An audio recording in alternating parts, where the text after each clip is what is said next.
video, I'm going to show you how you could build one as well. Now there are many plans out there for rocket launchers and how to create a compressed air one, but I found, due to prior experiences, that there are a lot of trouble with all of these connections and that occasionally one would burn out. So I researched and found that there's a common adaptation of a sprinkler valve that many air cannons use, and I figured out a way to implement this sprinkler valve, and so my rocket launcher is a hybrid of my past rocket launchers and that sprinkler valve, which I found to be the most cost-effective and efficient rocket launcher.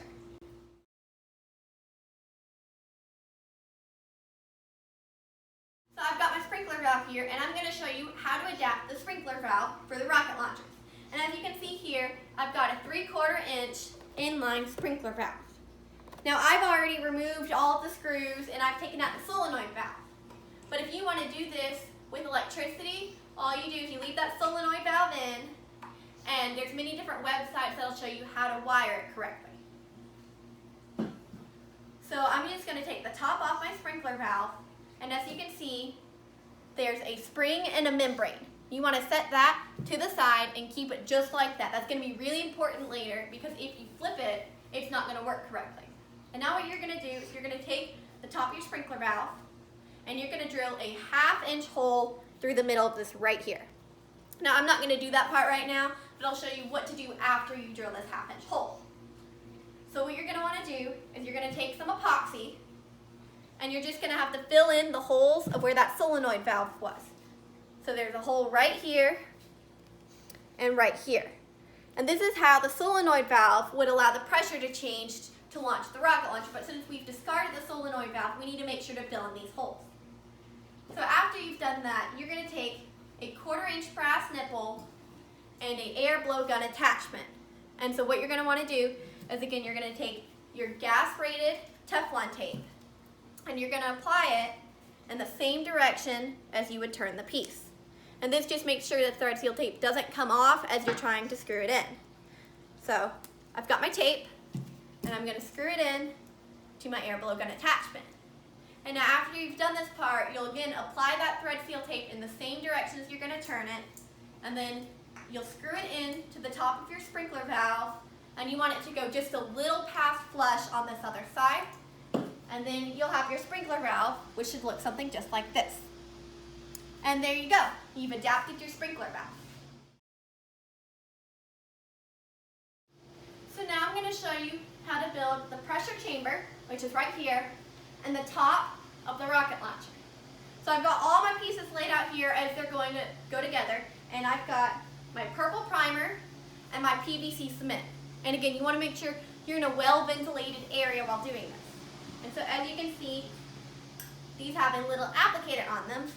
And so what you're going to do is you're going to start with the primer, and then you're going to move to putting the cement. And so you're going to put the primer first, and you're going to go in a circle around the inside of one piece and the outside of the other of where the pieces are going to connect. So you put the primer, and then you do your cement, and then you're going to take your pieces, you're going to put them together and give them a 1/4 turn. And so you want to make sure you continue to do that with all the pieces, putting your primer and cement and giving that 1/4 turn, because that just really makes sure the glue sticks. And so you'll come to a piece like this that it just really likes to pop out with all that primer and cement on it. So you want to put it in, give it that 1/4 turn, and you want to hold it for a couple seconds just so it stays and doesn't pop out on you. And again, you continue putting all your pieces with that 1/4 turn, and you'll come to a piece like this, or a piece like this that has a thread on it. And so for the threaded pieces, what you're going to do is you're going to take your gas-rated Teflon tape and you're going to apply it to the threads of one of these pieces like the bushing in the same direction as you're going to screw the piece in. So right here I'm applying that Teflon tape to my bushing in that same direction, because that just really makes sure that the Teflon tape doesn't come off as you're screwing the piece in. So there, I've got my tape, and what I'm going to do is I'm just going to take it and I'm going to screw the piece in. And so you want to continue with the top of the rocket now. You're going to put your primer, then your cement, and you're going to put them together and give them that 1/4 turn. You're going to continue that till all you have left now is you've got to put your sprinkler valve on. And so you want to make sure you have the arrows pointed up when you put the sprinkler valve on, because otherwise it's just not going to work. So again, I'll take my Teflon tape and I'll go in the same direction as I'm going to screw it in, and then I'll screw my sprinkler valve in, and then I do the same thing with this top part. And as you can see, now you've got this part of your rocket launcher done. And there you have it. I'm going to show you how to create the base for the rocket launcher.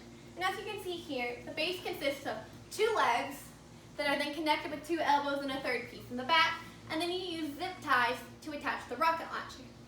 So over here, what you're going to want to start with is you're going to take your 2 legs and you're going to drill 2 holes. They're spaced about 4 inches apart, and you want to make sure the holes go all the way through to the other side. So after you've drilled the holes into the 2 legs, what you're going to want to do is you're going to want to take your purple primer and your PVC cement, and again, you want to be in a well-ventilated area while using this. And you're going to take the little applicators and you're going to apply the primer first and then some cement in a circle around where the 2 pieces will connect, the inside of one and the outside of the other. So then you'll take your pieces, you'll put them together and give them that quarter turn. And a cool thing I found when I was assembling the bases is that if you take the legs and assemble those first and then attach them to this bar in the middle, you can make sure it just lies flat. So what you would do to do that is you take your last leg and you put it in at an angle and then you push it flat against the surface. And as you can see here, this base will lie completely flat on the table.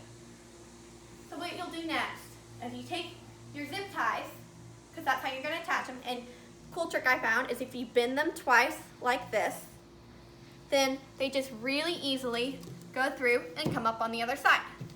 So again, I'm going to take another zip tie and put it through on the other side.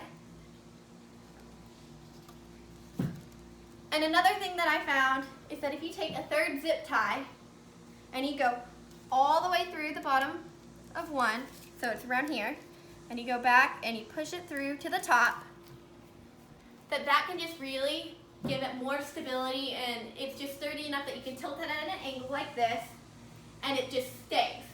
But you might need to use another smaller zip tie just so you have enough length for the zip ties to connect. And there you have it. This is your base for your rocket launcher.